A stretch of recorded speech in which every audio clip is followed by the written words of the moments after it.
el dinero es un asunto delicado. Es decir, el dinero es algo que a la gente no le gusta que se toque mucho ese tema. Pero hay que hablar del dinero, querido hermano, porque la gran mayoría de gente de lo que está sufriendo es de problemas económicos. Entonces, usted como cristiano tiene que encontrar una respuesta y una luz de acuerdo a la palabra de Dios. Si usted no encuentra una luz acerca de eso, las soluciones que usted va a buscar es salir a prestar con un interés altísimo y después está más ahogado de lo que ya estaba. Esas no son soluciones. Escúcheme bien, sus problemas económicos no se los soluciona un prestamista. Sus problemas económicos no los soluciona salir a vender el pedacito de tierra que tiene, salir a empeñar, salir a buscar. Nada de eso soluciona sus problemas económicos. Sus problemas económicos van a ser solucionados cuando usted cambie la manera de pensar y usted entienda lo que Dios dice acerca del dinero.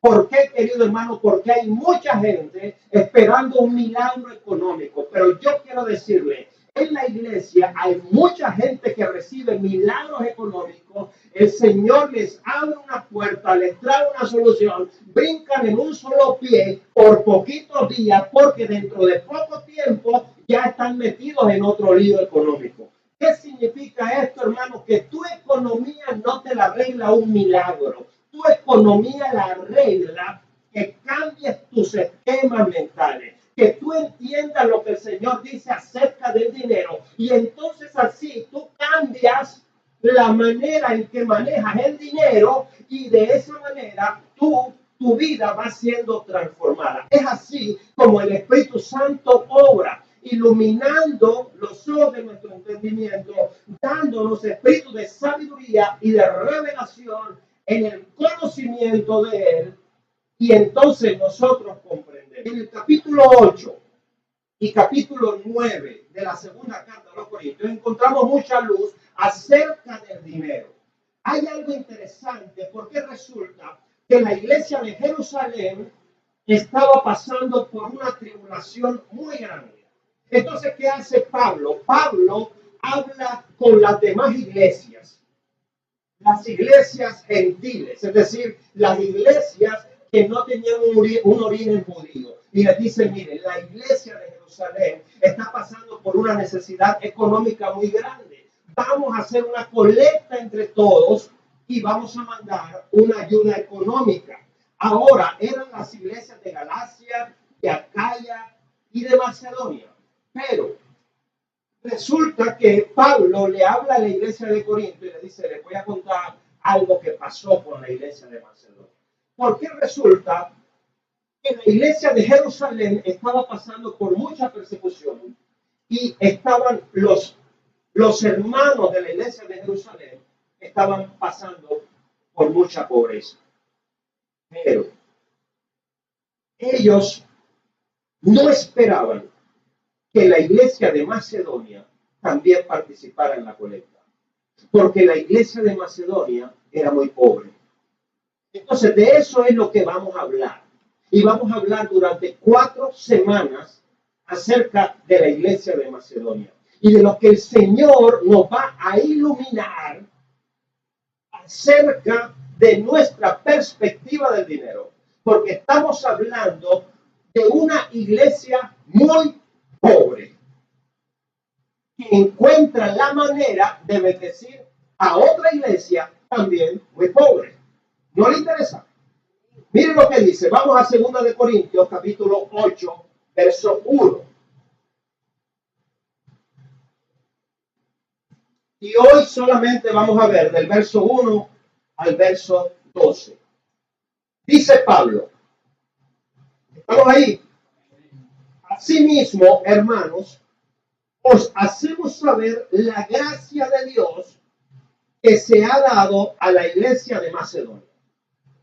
O sea, la noticia que Pablo trae a la iglesia de Corintios es que la iglesia de Macedonia, una iglesia pobre, recibió una gracia de parte del Señor.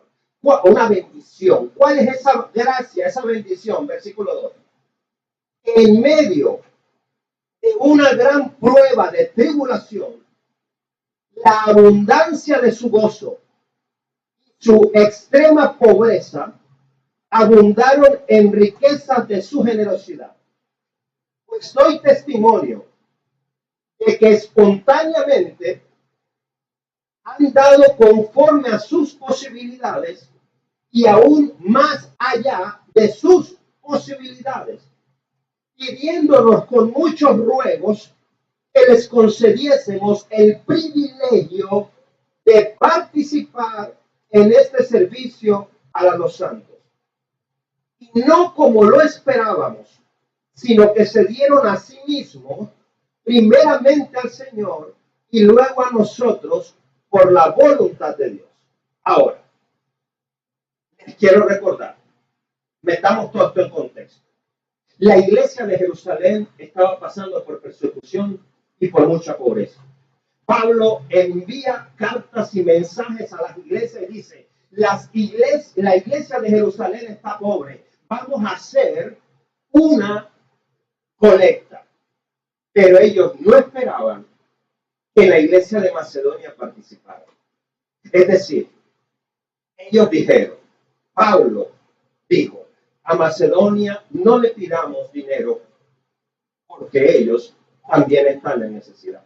Todo lo contrario, a Macedonia también tenemos que mandar plata. Sin embargo, lo que la palabra de Dios dice es, testimonio es que la iglesia de Macedonia pidió con muchos ruegos, con muchos que les concediésemos el privilegio de participar en este servicio para los santos. Querido hermano, esto es algo supremamente poderoso, porque la iglesia de Macedonia le rogó a Pablo, déjenos participar en la colecta. Dice, con muchos ruegos. ¿Por qué con muchos ruegos? Porque la iglesia de Macedonia era pobre. Entonces, sin duda, Pablo les dijo, tranquilos hermanos, ustedes no se preocupen, que ustedes también tienen sus necesidades. Vamos a dejar que las iglesias de Galacia y de Acaya hagan la ofrenda, porque ustedes no tienen ni siquiera para ustedes mismos. ¿Qué dijeron los de Macedonia? No, nosotros te rogamos que nos dejes participar en esa ofrenda. Ahora, Pablo pensó, bueno, ellos, como son pobres, van a dar poco. Pero resulta que la palabra de Dios dice lo siguiente. Mira lo que dice aquí. Versículo 5. Y no como lo esperábamos, sino que se dieron a sí mismos, primeramente al Señor y luego a nosotros por la voluntad de Dios. Mira lo que está diciendo aquí. Pablo dijo, bueno, vamos a dejarlos que ellos también participen en la ofrenda, en la colecta. No importa, ellos si dan poco, no importa porque ellos son pobres. Pero resulta que la iglesia de Macedonia dio más de lo que Pablo esperaba. ¿Y por qué pudo dar más de lo que Pablo esperaba? Porque la iglesia de Macedonia se dio primeramente al Señor y después en amor a las necesidades de los hermanos. Y aquí ya vamos nosotros abriéndonos a la profundidad de este mensaje. Cuando un cristiano sabe que se está dando primero al Señor, dice la palabra de Dios en el versículo 5, dice, por la voluntad de Dios. Cuando tú te das primero al Señor, tú caminas en la voluntad de Dios. Entonces tú te puedes dar a ti mismo. Es decir, toda tu vida, todo tu servicio es una ofrenda para el Señor. ¿Y cuál era la situación de las iglesias de Macedonia? Vamos a ver el versículo 2. Dice, en medio de una gran prueba de tribulación, la abundancia de su gozo y su extrema pobreza abundaron en riquezas de su generosidad. Yo les pregunto, ¿los macedonios eran pobres, sí o no? Sí, pero no solamente eran pobres, eran extremadamente pobres. No es lo mismo la pobreza que la pobreza extrema. No es lo mismo una persona pobre que una persona en extrema pobreza. Eso quiere decir que ellos no solamente eran pobres, eran muy, muy pobres. Y sin embargo, pudieron ofrendar. Aquí encontramos el centro de esto. Porque una persona puede encontrar una excusa para no ofrendar en que es pobre. Pero, querido hermano, Dios nos da un testimonio en esta palabra. Y si los cristianos de Macedonia, en extrema, diga extrema pobreza, pudieron ofrendar, es porque ellos tuvieron una perspectiva correcta. ¿Cuál fue la perspectiva de la iglesia de Macedonia? Versículo 2. Por favor, abra su oído y su corazón. Cristo dice en la palabra, el que oiga, que entienda. Yo espero, mi deseo para ti en esta mañana es que tú solamente no oigas esta palabra, sino que también la entiendas. Porque si tú la entiendes, tu vida económica va a cambiar. Mira lo que dice. En medio de una gran prueba de tribulación, la abundancia de su gozo y su extrema pobreza abundaron en riquezas, diga riquezas, de su generosidad. Pablo dice que los cristianos, aún cuando podamos ser pobres, podemos bendecir a muchos. Ay, ay, ay. Mira esto, hermano. Yo espero, hermano, esta palabra toque su vida. Porque si usted abre su vida a esta palabra, su vida va a cambiar en el 2025. No sé cuánto pueden decir ahora. En medio de una gran prueba de tribulación. Tenían prueba. Tenían una prueba. Tenían una gran prueba de tribulación. No es lo mismo, hermano. O sea, imaginemos el estado de la iglesia de Macedonia. Nuestra mente comienza a ser tocada por la palabra. Una cosa son pruebas y otras cosas son grandes pruebas de tribulación. ¿Cuántos comenzaron el 2025 con su familia completa? ¿Usted tiene pruebas o grandes pruebas de tribulación? Pruebas. ¿Estamos entendiendo esto? Nos vamos ubicando ya. Porque hay gente que tiene grandes pruebas de tribulación. Guárdanos, Señor. Amén. Mire lo que dice aquí. En medio de una gran prueba de tribulación, la abundancia de su gozo y su extrema pobreza abundaron en riquezas de su generosidad. Este versículo es una locura. Este versículo es una locura. Los macedonios estaban locos. Porque tenían extrema pobreza, tenían grandes pruebas de tribulación pero tenían abundancia de gozo que venía a traer como consecuencia abundancia en riquezas de generosidad. Vamos a tratar de entender esto. Extrema pobreza, pero abundancia de gozo. El problema no es la necesidad. El problema no es la pobreza material. El problema no es la extrema pobreza material. El problema es la pobreza de gozo. Ay, ay, ay. Ese sí es el problema. El problema no es la pobreza. El problema es no tener gozo.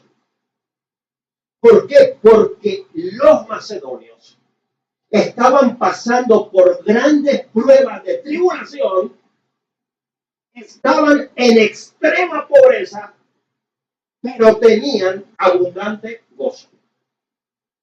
Y ahí es donde está el problema. Cuando tenemos dificultades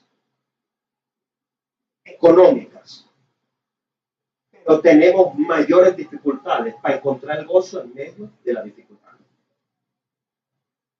Cuando a la dificultad tuya tú le sumas el gozo de Cristo, entonces tu mente cambia de perspectiva. Yo no sé, pero esto aquí vino a tambalear el esquema de pensamiento. Porque en lo natural, lo que se piensa es que alguien que tenga dificultades no puede tener gozo. Lo que la Biblia dice es que en la extrema pobreza puede haber abundancia de gozo. ¿De dónde viene eso? De la experiencia con Cristo. Porque Jesús dijo, mi gozo estará en ustedes y su gozo estará cumplido. Lo que pasa es que la iglesia de Macedonia tenía extrema pobreza, diga extrema pobreza.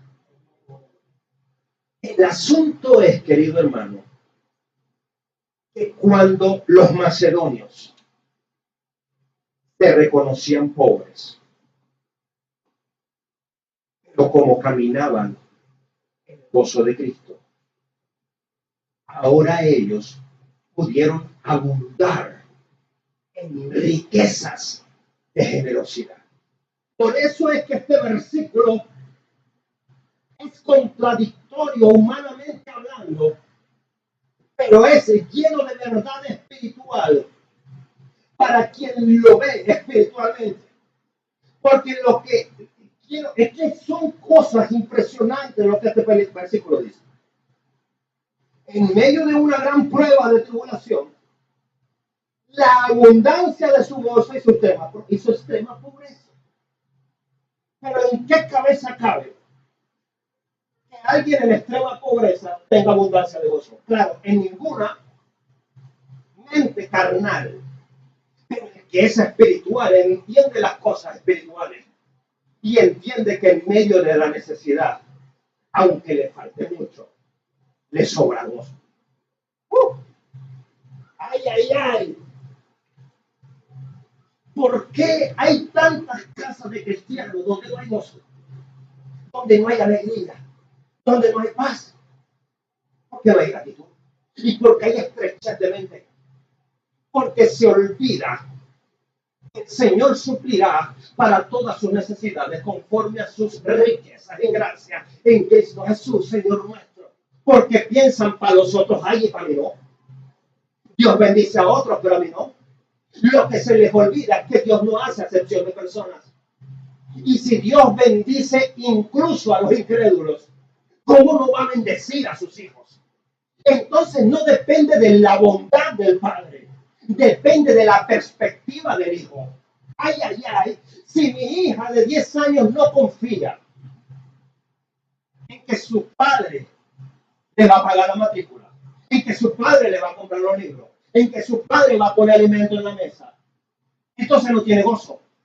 Pero si una hija, un hijo confía y duerme tranquilo, porque sabe que su padre y su madre proveerán porque ellos confían en Dios, entonces hay abundancia de gozo. Esto es impresionante. Y esa fe es la que los padres tienen que transmitir a los hijos. Los hijos tienen que reconocer en sus padres unas personas que tienen un padre en el cual confían. Pero si los hijos están escuchando, yo no sé qué va a pasar con ustedes este año, porque yo no sé cómo se ponen esos pobres muchachos. Yo no sé este año cómo va a pasar con el uniforme, con los zapatos y con los libros. Yo no sé porque la cosa está dura. Hermano, le pregunto, ¿habrá gozo en esa familia? ¿Habrá confianza en esa familia? Es una cosa loca, porque los padres, es cierto que en muchas ocasiones la vemos difícil,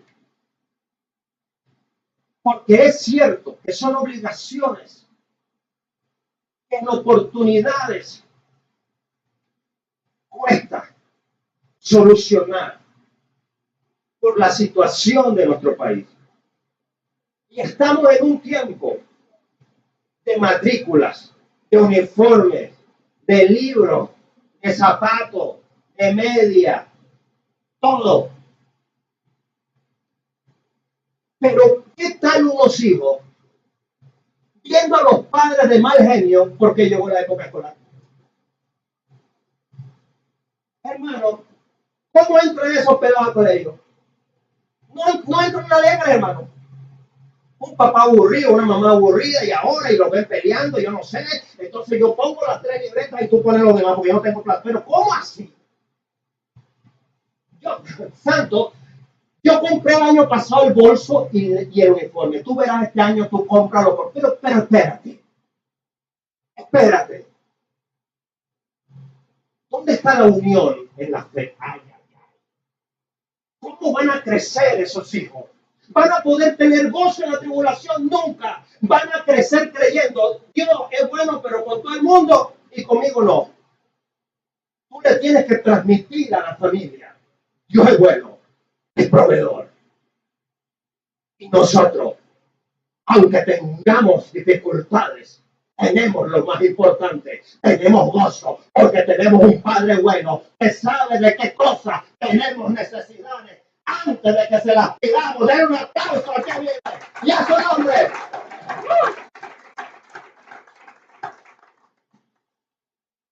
Eso era lo que hacía que esos cristianos de Macedonia fueran unos locos. Y que esos cristianos de Macedonia en extrema pobreza dijeran, tranquilo, que nosotros podemos ofrendar. Y dice la Biblia que ofrendaron más allá de las posibilidades. Y lo que pasa, hermano, es que hay gente que no entiende que el dinero tiene un carácter espiritual.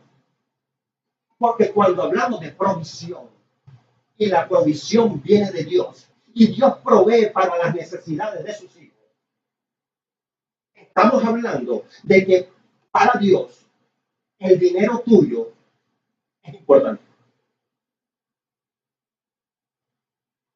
Para Dios es importante lo que tú tengas en el bolsillo. Y si te falta, para Él eso es importante. Y Él quiere suplir para tus necesidades. Porque el dinero tiene un carácter espiritual. Y eso es lo que esta palabra nos trae. Ya les he dicho que vamos a estudiar capítulos 8 y 9 de 2 de Corintios. Hoy vamos a ver solo hasta el versículo 12. Lo que quiere decir que van a ser 4 domingos aproximadamente hablando solamente de esto. Ojalá usted no me lo pierda. ¿Qué es lo que está diciendo Pablo? Váyase al versículo 6.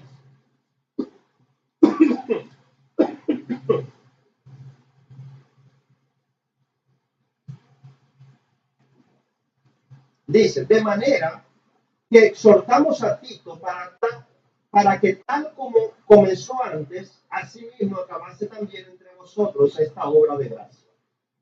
¿Qué quiere decir? Estamos hablando de una colecta, y si estamos hablando de colecta, ¿estamos hablando de qué? ¿De qué? De plata. Estamos hablando de dinero. Estamos hablando de dinero porque estamos en la serie acerca del dinero. Entonces, lo que está diciendo Pablo es que a Tito lo enviaron con estas cartas para que Tito recogiera la ofrenda. Y para Pablo era tan importante que Pablo dijo, mira, en Jerusalén me están buscando para matarme, pero yo mismo quiero llevar esa ofrenda, porque yo la quiero entregar. Hermano, mira lo que dice el versículo 7. Por tanto,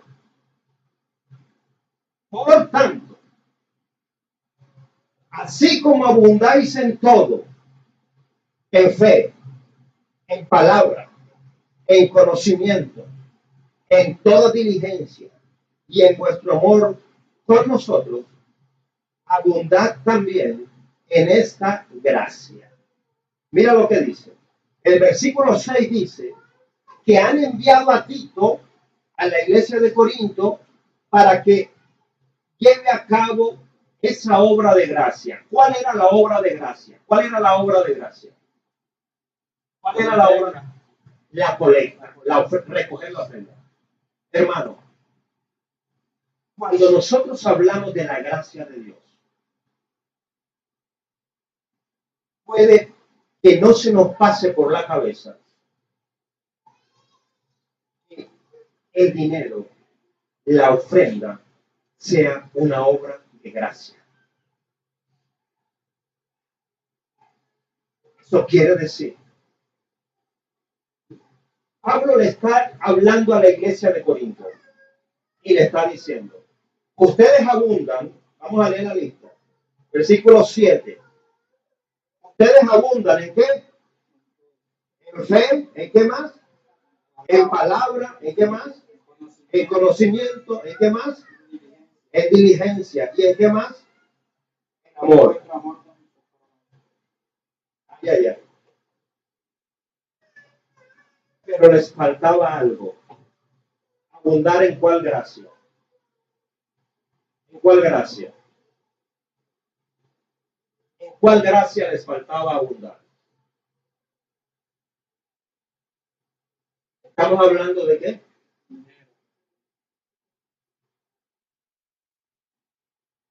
La gracia de ofrendar. O sea, hermano, agárrese. La iglesia de Corinto tenía muchos dones. La iglesia de Corinto era una iglesia fuerte en fe. La iglesia de Corinto era una iglesia fuerte en palabra. La iglesia de Corinto era una iglesia fuerte en conocimiento de Dios. La iglesia de Corinto era una iglesia fuerte en diligencia. ¿Eso qué quiere decir? En la iglesia de Corinto todo el mundo servía. Y en la iglesia de Corinto había mucho amor. Pero la iglesia de Corinto no conocía la gracia de ofrendar.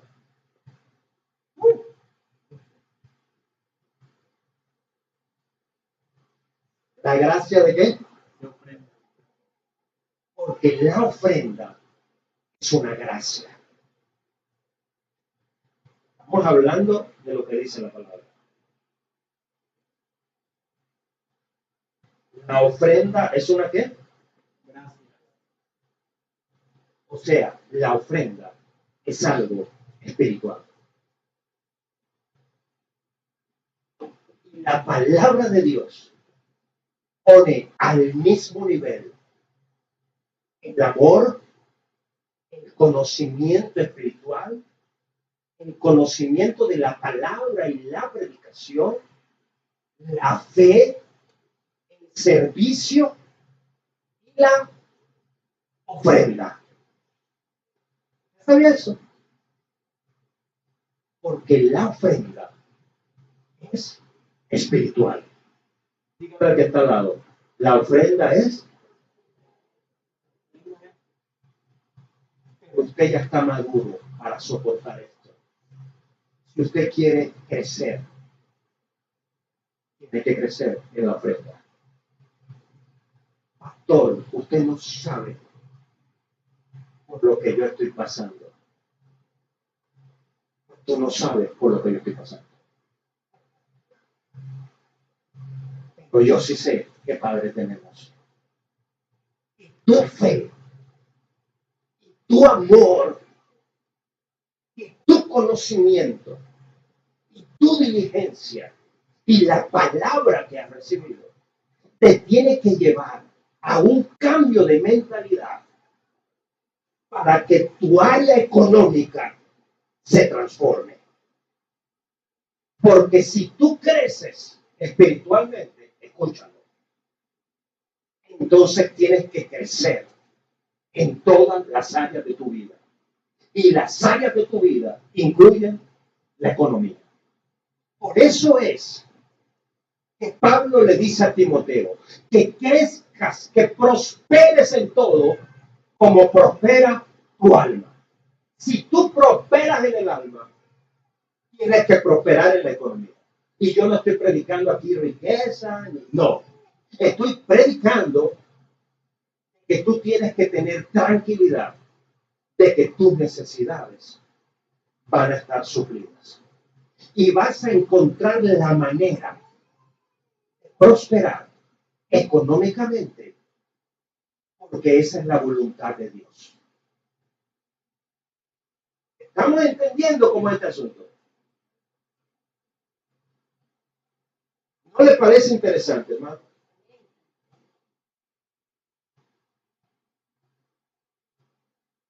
Versículo 8 dice: no digo esto como un precepto, sino para poner a prueba, por medio de la diligencia de otros, también la autenticidad de vuestro amor. ¿Qué está diciendo aquí? Pablo le dice a la iglesia de Corinto: yo no les estoy ordenando que ustedes participen en la ofrenda. No es una orden. Pero ellos les dicen, él les está diciendo, les estoy dando el testimonio de la iglesia de Macedonia, para que ustedes prueben el amor que tienen. Hermano, usted ama a esta iglesia. ¿Dónde se ve el amor suyo por su iglesia? El otro día vino el hombre de los panes. La pastora le compró unos panes. Entró, apenas se asomó, miró para todas partes y dijo: yo no pensé que esto estuviera tan lindo. Porque su amor se manifiesta, o mejor, se ve como está su iglesia. ¿Explican? Si su amor crece, la iglesia crece. Porque no se puede pensar que alguien diga: yo amo a mi familia, y la casa de la familia no lo demuestra. Ay, ay, ay. Yo tengo que repetir esto.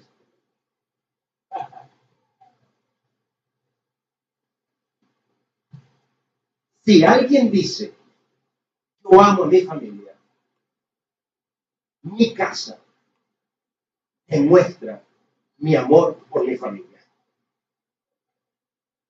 ¿Entendés? Si una madre dice: yo amo a mis hijos con toda la fuerza de mi alma, hay que hacerle una visita a la casa. Entonces, no hay ropa de 3 semanas acumulada sucia. Entonces, los niños, no hay para comprar un escaparate, Mientras compro el escaparate, yo cojo unas cajas de cartón, las forro en papel regalo y cada niño mío tiene su ropita doblada y limpia. Porque ahí es donde se manifiesta mi amor por la familia.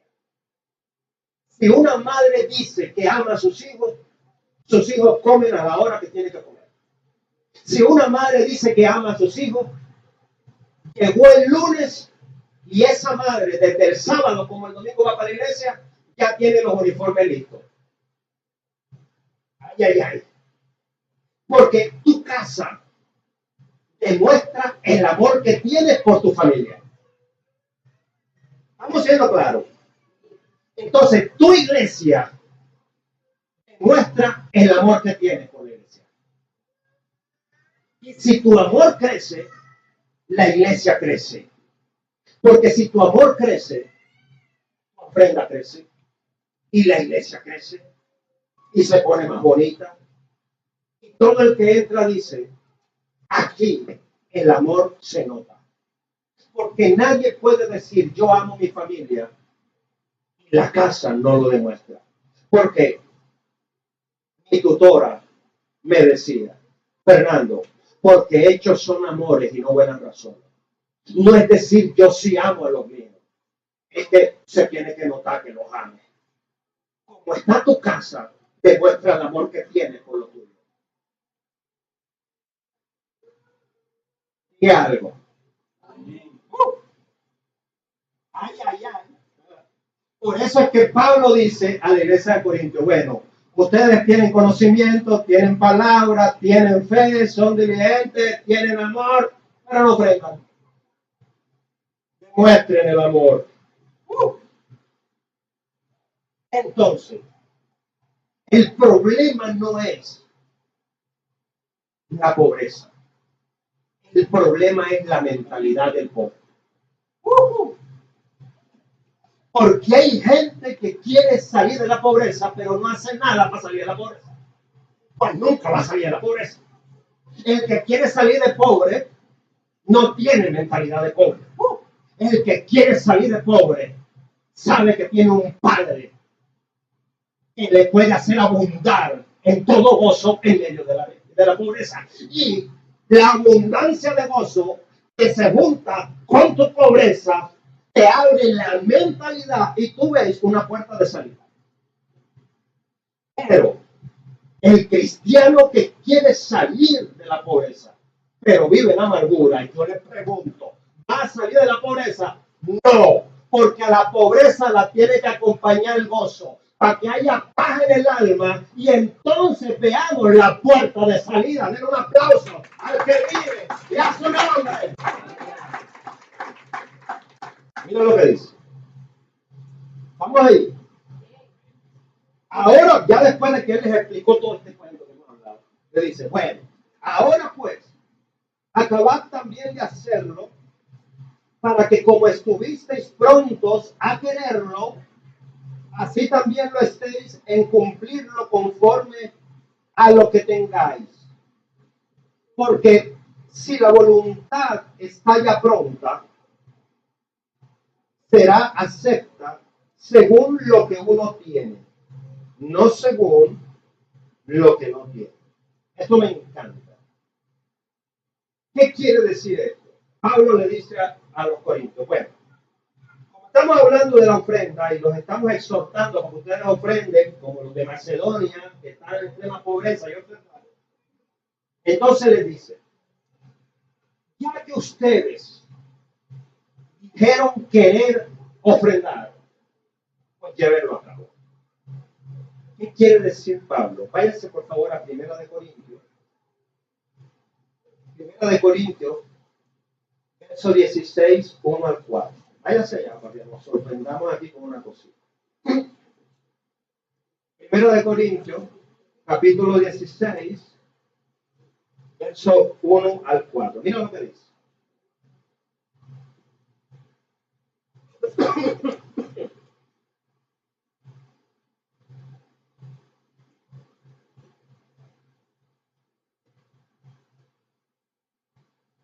Vamos ahí. Mira lo que dice. Pablo les escribe a los Corintios y dice: en cuanto a la colecta para los santos, haced vosotros también de la manera que ordené a las iglesias de Galacia. Cada primer día de la semana, cada uno de vosotros ponga aparte algo, según haya prosperado, guardándolo para que cuando yo llegue no se hagan entonces colectas. Cuando yo llegue, enviaré con cartas a quienes vosotros hayáis designado para que lleven vuestro donativo a Jerusalén. Y vale la pena que yo también vaya, irán conmigo. Hermano, esto que acabamos de leer está en la primera carta que Pablo envió a la iglesia de Corinto. Y en la segunda carta, Pablo, acabamos de leer, en el versículo 11, le dice: miren, así como ustedes dijeron que iban a ofrendar, yo quiero animarlos a que terminen o hagan lo que dijeron que iban a hacer. ¿Qué quiere decir esto, hermano? La primera carta a los Corintios, Pablo la había escrito un año antes. Y Pablo le dijo a la iglesia de los Corintios: mire, vamos a hacer una ofrenda para la iglesia de Jerusalén. ¿Ustedes participarían? Claro, claro, apóstol. ¿Cómo no vamos a participar para ayudar a la iglesia de Jerusalén si son nuestros hermanos? Había pasado un año y no había nada. Hace un año dijeron sí.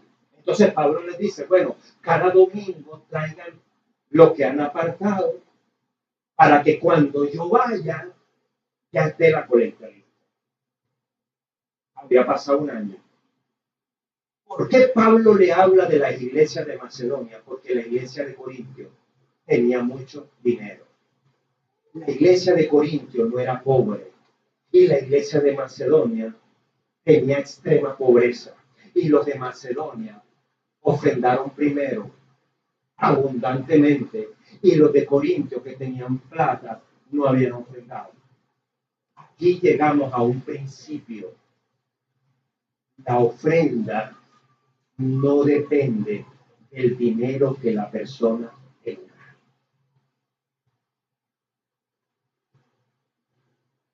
Segunda Corintios 8:12, está ahí. Dice: porque si la voluntad está ya pronta, será acepta según lo que uno tiene y no según lo que no tiene. Voy a leer el 11 otra vez y el 2. Ahora pues, acabad también de hacerlo, la ofrenda, para que como estuvisteis prontos a quererlo, así también lo estéis en cumplirlo conforme a lo que tengáis. Porque si la voluntad está ya pronta, será acepta según lo que uno tiene, no según lo que no tiene. ¿Qué está diciendo aquí? Un año para atrás, la iglesia de Corintios le dijo a Pablo: vamos a ofrendar. Lo quisieron, pero no lo habían hecho. Había pasado un año. Los de Macedonia eran muy pobres, ya habían ofrendado. Y los de Corintios, que eran ricos, no habían dado ni un peso. Entonces, Pablo les dice: ustedes hace un año me dijeron que iban a ofrendar libremente. Ha pasado un año. Y miren los de Macedonia, terminen, hagan lo que dijeron que iban a hacer.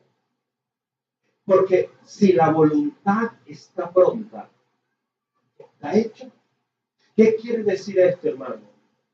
Que el asunto de la ofrenda es un asunto de la voluntad del corazón. Dice, ay, ay, ay, esto es un principio bíblico. Escúchalo bien. Porque si la voluntad está ya pronta, será acepta según lo que uno tiene, no según lo que no tiene. Lo que le importa al Señor es tu intención de corazón. Porque Dios no te pide lo que no tienes. Pero Dios sí quiere tu generosidad de lo que ya tienes. O sea, en la ofrenda, uno da de lo que tiene hoy. Si hoy tiene poco, ofrenda. Y si mañana tiene mucho, ofrenda. Porque la ofrenda no depende de lo que nosotros digamos que vamos a hacer mañana. La ofrenda depende de la intención de corazón que tengamos para dar hoy, de acuerdo a lo que el Señor nos ha dado hoy. Y el Señor ve tu corazón. El Señor te da para ofrendar. Diga, ay, ay, ay. No, hermano, con las cosas como son. Porque hay poca gente que dice, yo sueño con que voy a dar mercadito a los pobres. Hermano, no se echen carreta y no se les guste. El que no da lo poco no va a dar lo mucho. Dejémonos de cuenta. Después ni se acuerda. El que va a dar, da de lo que tiene hoy sacado. El que da hoy, da con alegría. Y el Señor ve esa ofrenda. Por eso es que siempre en nuestras invitaciones a ofrendar, que es un acto de gracia, siempre decimos, el que quiera y el que pueda. Porque si tú no puedes hoy, el Señor sabe que no puedes. Porque lo que la Biblia dice es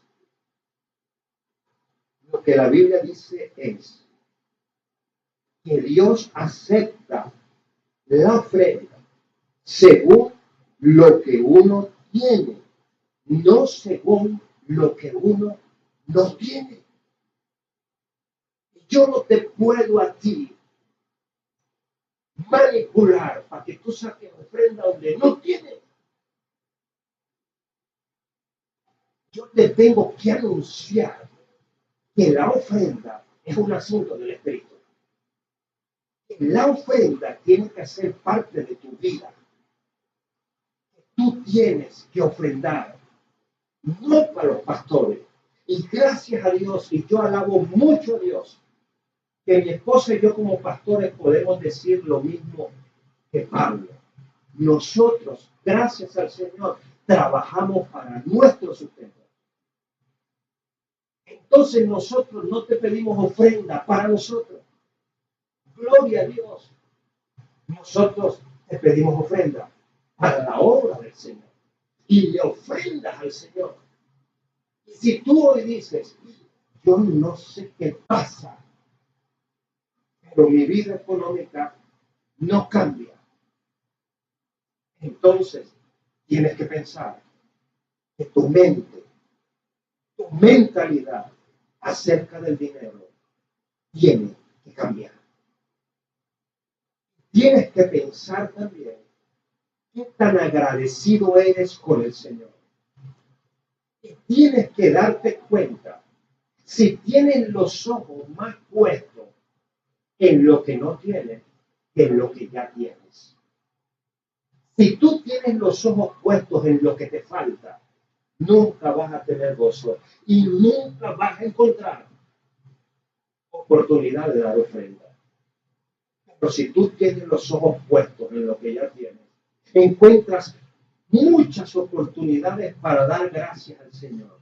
Y tú encuentras una salida a tus necesidades económicas.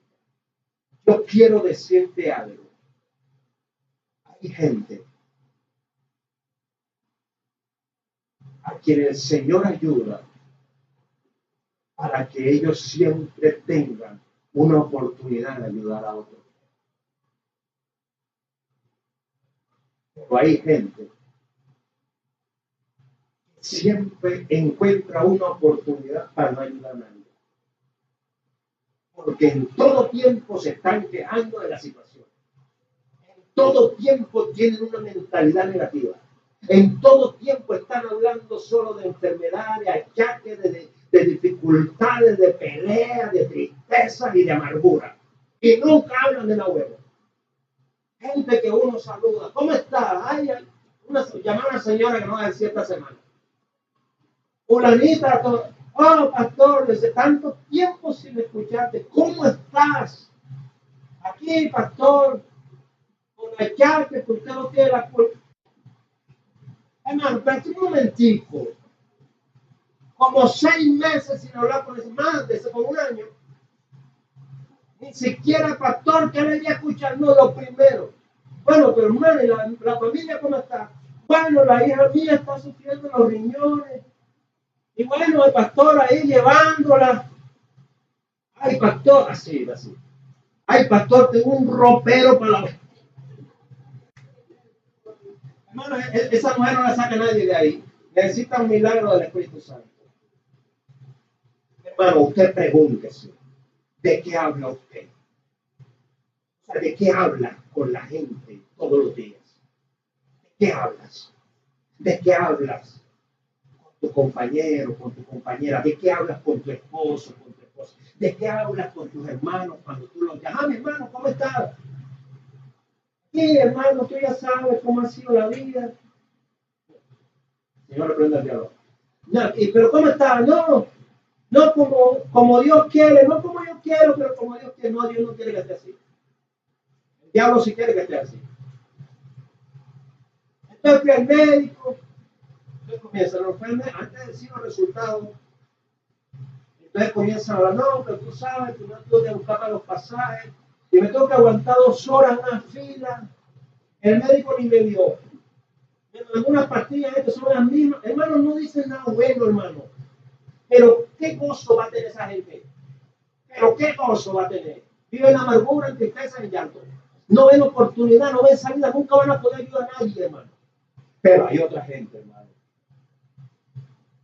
Tienen dificultades. Pueden ayudar. Pero, y la buena, la suelta o no la suelta. Entonces hay otra gente que como nunca piensa en nada bueno y no hacen nada para salir como está. Entonces ven, no tengo que decirlo porque así es. En Barranquilla pasa, yo creo que aquí no, pero les voy a echar cuento por si.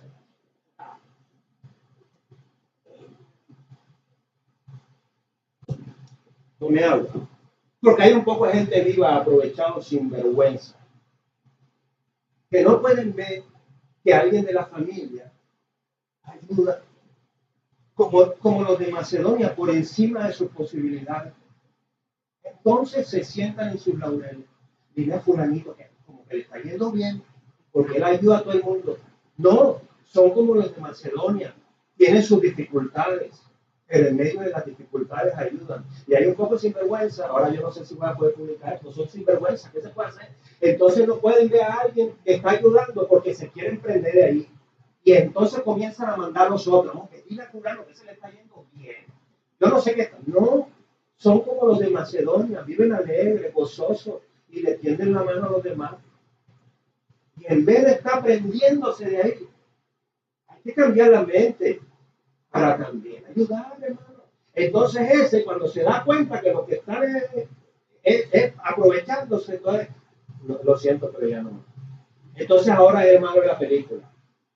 Ahora se volvió malo. Y si viene a la iglesia, desde que está yendo a esa iglesia, malo se volvió porque uno le pide un favor y ya no ayuda a nadie, claro. No es que la tenía desde hace rato, préstame te pago. ¿Cuántos préstamos? Hace 5 años. De mami, préstame 5,000. Y de 5 en 5 ya le debe la casa. Nunca le paga. No se puede. No se puede. Entonces hay que, hermano, que cada uno mire para ver y que cambie la manera de pensar, porque si no, la familia nunca va a salir adelante. Hermano, es la primera de estas 4 predicas. Yo espero que no se pierda las otras 3. Estamos hablando de dinero.